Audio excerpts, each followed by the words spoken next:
A seguir, IIGD Irajá.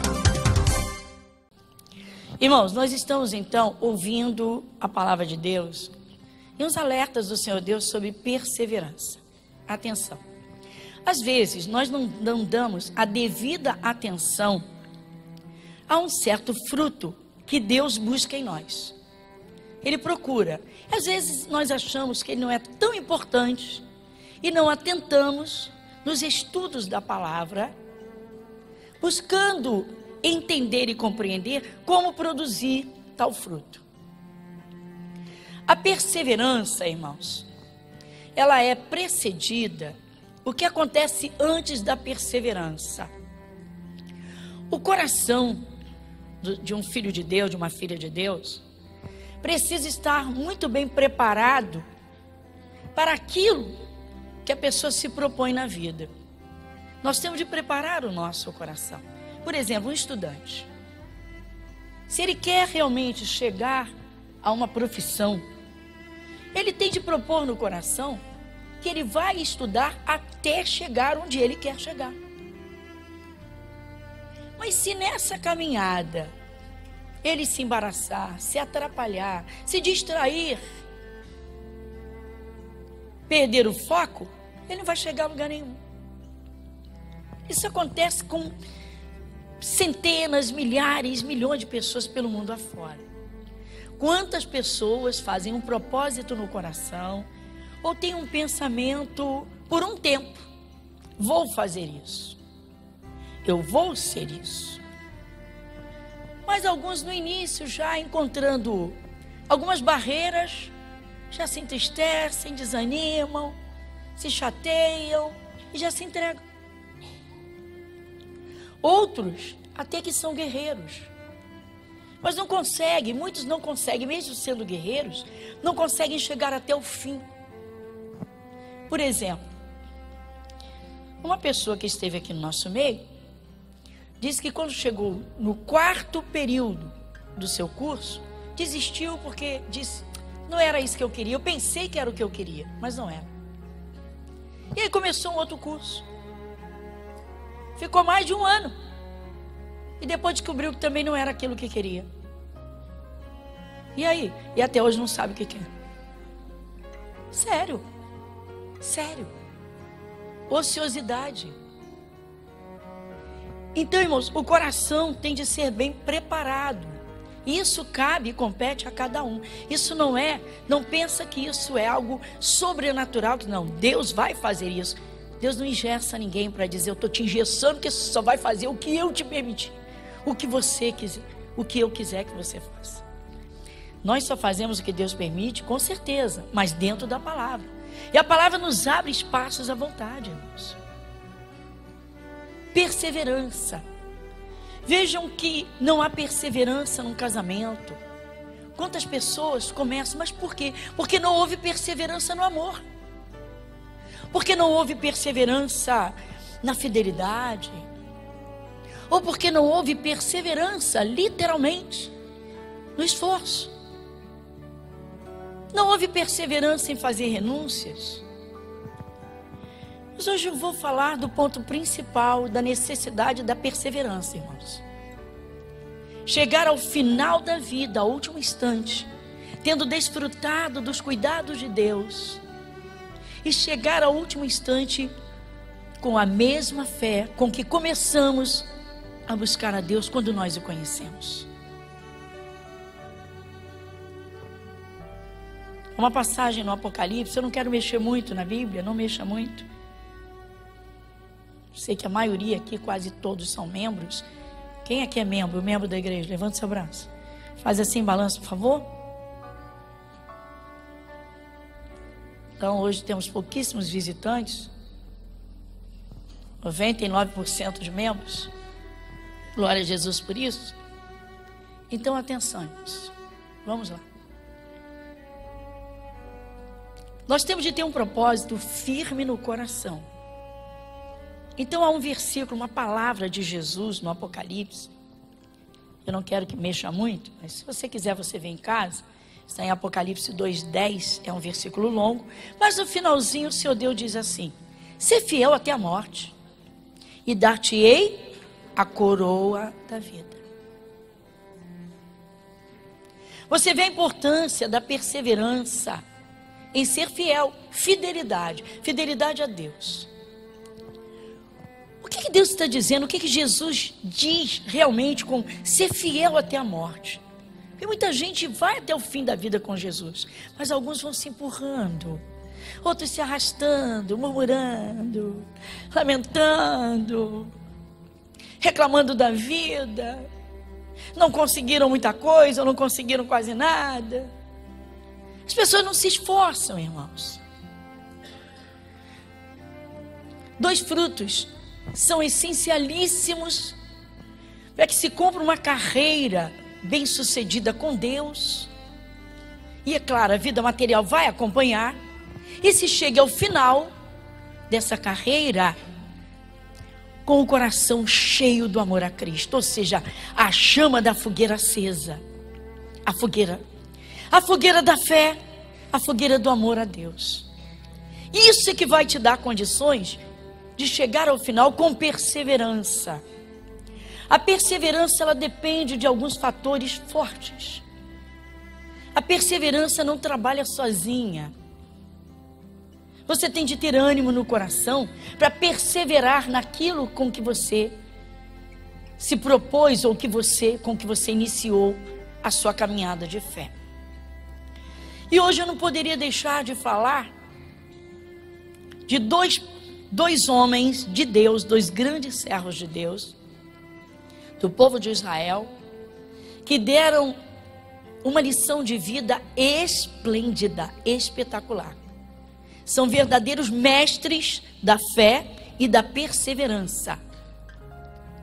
Veja bem, tudo vem de Jesus, mas eles, como seres humanos, eles produziram isso. Eles se esforçaram nisso. Isso alegrou o coração de Deus e agradou a Deus de modo tão maravilhoso que Deus cita várias partes das Escrituras, né? A fé e a perseverança desses homens. Então nós vamos contemplar isso. Como foi? Foi assim. Moisés tirou o povo de Israel do Egito. Todos nós já sabemos. Moisés foi chamado por Deus para libertar o povo de Israel que estava escravizado, violentamente escravizado no Egito. E o Senhor Deus então chamou Moisés e Moisés se apresentou prontamente. Quando ele ouviu a chamada, ele tremeu. Moisés não recuou por covardia. Apesar de ter sido tão bem preparado para a vida, ele foi criado pela filha de Faraó. Então você imagina que ele foi criado no top da vida, não é? Filho da filha, ele foi criado como filho pela filha do Faraó como um filho. Era filho de uma hebreia escrava. Elas não podiam ter filhos. O Herodes mandou matar todas as crianças que nascessem por um certo período. E a mãe de Moisés teve aquela sabedoria, aquela inspiração de Deus, de pôr num cestinho muito bem betumado, ou seja, fez lá um trabalho de impermeabilização espetacular, pôs o menino ali, botou no rio, porque ela era a ama, a empregada direta da filha do Faraó, e Deus trabalhou nela. Tudo foi um plano de Deus. E ela põe o menino dentro do cestinho, né? Que até hoje tem aí o cestinho chamado de Moisés. Ela pôs o filhinho ali. Na hora que ela sabia, ela andava próxima da filha do Faraó, sabia que ela tinha vontade de ter um filho, né? O Faraó não tinha um filho homem, o filho homem teria que herdar o trono. Então ela põe o menino e as águas do rio, né, vão. Que amor bonito, né, irmãos? Deus deu a sabedoria para ela poupar a vida do filho. Nós vimos aqui sexta-feira algo terrível. Quem viu? Meu irmão. Aqui em Acari, um pai. Tem nada a ver com o que eu estou falando, mas em termos de pais e filhos tem tudo a ver. Um pai e uma madrasta espancaram a piquitita de 3 aninhos até matar. A cena foi horrível, do corpinho da bichinha todo arrebentado. Dizem que foi o próprio pai, né? O pai que devia aconchegar. O pai, um bom pai, ele é símbolo de proteção. O pai, ele é símbolo de proteção, ele é protetor, ele é provedor, né? Ele é educador, ele é um mestre nas suas atitudes. A sua vida é uma escola para os seus filhos, né? O bom pai, a vida de um pai, a vida de uma mãe é a escola dos seus filhos. Você pode dizer amém para isso? Pergunta para o seu irmão se ele diz amém para isso. Você pode dizer amém para isso? É isso? Mas voltando a Moisés, então a mamãe de Moisés, Deus elaborou um plano dentro dela, né? Tão bonito, porque ela não ficaria afastada do filho. E aí ela solta o bebezinho naquele rio, bem pertinho, ela está de olho, e as águas estão correndo, descendo, e lá vai o cestinho, e chamou a atenção da filha do faraó que se banhava naquela parte do rio, e ela mandou lá, né, cheia de empregados, puxa lá o cestinho, ai que bebê lindo, eu quero ele para mim, eu quero ele para mim. E lá foi ela. Aí ela, quando ela virou, estava a mãe do Moisés por perto, era a empregada dela, escrava, né? E vem cá, cuida dele para mim. Toda hora que eu te pedir, me traz ele, vai ser meu filho. Cuida dele para mim. Isso é comovente demais, não é não? Sim ou não? O amor de uma mãe, debaixo da lei de Faraó. Matem. Chamou as duas parteiras, chamou as parteiras hebreias, chamou as parteiras do Egito e as parteiras hebreias do povo de Israel. Olha aqui, todo menino que nascer num período tal, matem. Afoguem, matem. Caramba, né? E as parteiras combinaram, não vamos matar não. As do povo de Deus, não vamos matar não. Que desafio, né? E aí assim foi. Então Moisés cresceu como filho da filha do faraó. Teve as melhores coisas, teve as melhores escolas, estudou na melhor faculdade, que não tinha esse nome naquela época, mas haviam escolas para preparar muito bem as pessoas. E Moisés assim foi criado. Houve um fato com Moisés, porque ele sabia quem ele era, ele procurou conhecer a sua história verdadeira, e houve um episódio em que ele foi defender um hebreu, um compatriota, um povo do seu povo, e acabou de mau jeito dando uma pancada no sujeito que estava matando o hebreu. Ele foi afastar o sujeito caiu de mau jeito, deve ter batido com a cabeça numa pedra e acabou partindo. E aí Moisés ficou procurado. Moisés fugiu. Moisés passou 40 anos no deserto e foi parar numa terra de um sacerdote, onde ele trabalha para esse sacerdote como pastor dos seus rebanhos e acaba se casando com a filha desse homem, desse sacerdote. E Moisés está então, passa 40 anos, tinha 40 quando houve esse episódio, 40 ele ficou no deserto, pelos matos, cuidando lá do rebanho do sogro, você vê que até os 80 ele não tinha nada, que era dele, constituiu uma família, mas ele tinha um potencial de conhecimento como ninguém dentro do povo hebreu. E Deus chamou Moisés, vai tirar o meu povo do Egito. E assim todo mundo conhece a história, todos conhecem? Eu quero evitar muita leitura para a gente chegar no ponto central da perseverança, que não tem propriamente, né, a ver com esse começo, mas é importante para quem está chegando. Eu sei que tem muitos novos convertidos aqui. Quem aqui tem menos de 2 anos de conversão? Menos de 2 anos, façam assim. Então é muito importante que entendam isso, a conhecer como foi a história do povo de Israel. Israel foi a igreja do Antigo Testamento. A igreja do Novo Testamento é o cristianismo. Amém, Jesus? Muito bem. Então Moisés tira o povo de Israel do Egito. Tem aquela história, né, das 10 pragas e tal. Vamos passar essa parte hoje. E o que aconteceu?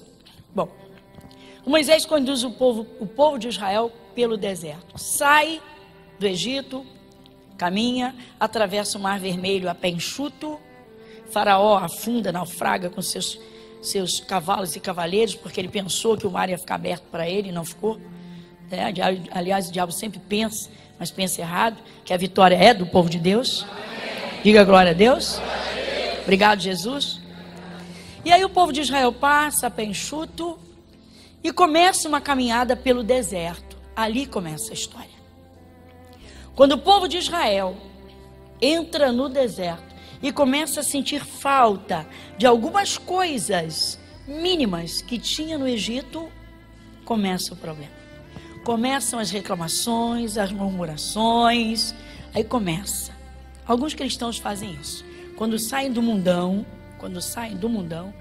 certa vez eu estava pregando sobre venda de bebida alcoólica e cigarros. Ou qualquer tipo de produto que levasse ao pecado. Olha, você tem um negócio, um ramo de negócio que patrocina o pecado. Você tem um bar, você tem uma choperia. Vamos lá, você tem... E aí fui citando, né? Bom, já tive um caso de um homem que era dono de uma casa noturna e que nos fundos da casa noturna não era nada mais, nada menos que um prostíbulo. O que eu vou fazer da minha vida? Eu disse o quê? Mergulha na palavra. Jesus é o dono do ouro e da prata. Ah, mas o que eu vou fazer agora? Busque a Deus. Quem procura com o coração encontra. Teve um, eu estava pregando sobre isso, o outro levantou. Peraí, mas o meu negócio só vai adiante por causa dos cigarros que eu vendo, todo tipo de cigarro, nacionais e importados. E o que eu vou fazer da vida? Eu falei, o que o senhor está fazendo aqui? A minha pergunta foi essa. Eu disse, porque o céu e o vício não combinam. A minha pergunta é essa. Mas levantou para me afrontar. O que eu vou fazer da minha vida? Então, irmãos, muita gente é assim. Quer andar com Jesus, mas quer o pecado. E porque a palavra diz não ao pecado, alguns murmuram. Alguns se chateiam. Alguns viram as costas. E aí assim foi. E o povo começou a murmurar.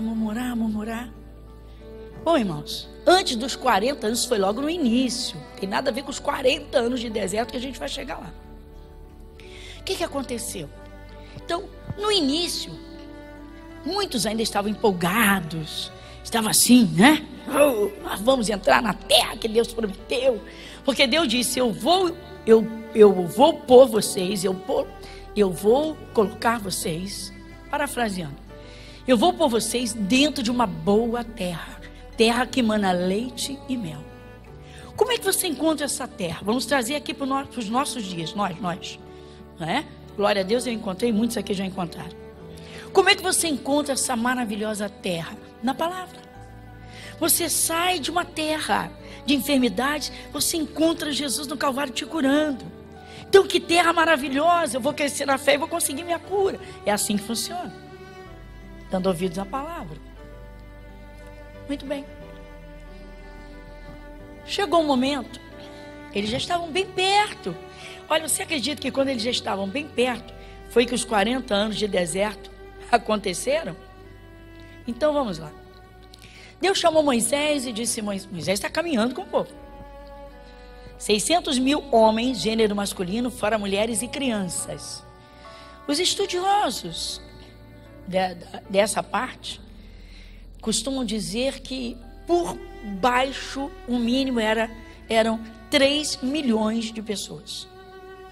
E isso sem falar nos animais, porque eles levaram os rebanhos deles, as caravanas, crianças pequeninas, idosinhos. Então você imagina.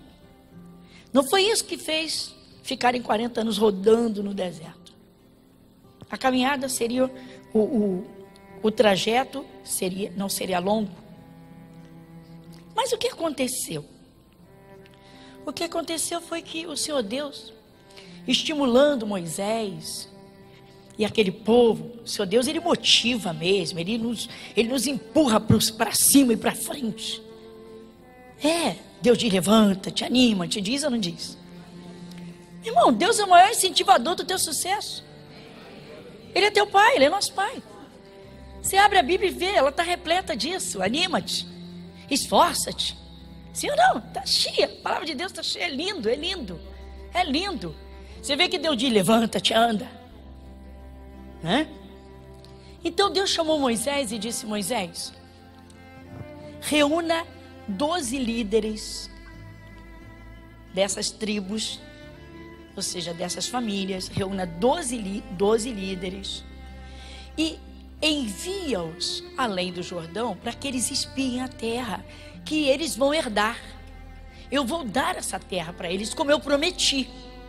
Olha o segredo, irmãos: guardar a palavra de Deus. Repete comigo, diga: peraí. O segredo é guardar a palavra de Deus até o fim. Isso, então diga para o seu irmão: até o fim. Até o fim. Igreja Internacional da Graça de Deus, Avenida Monsenhor Félix, 1120, Irajá.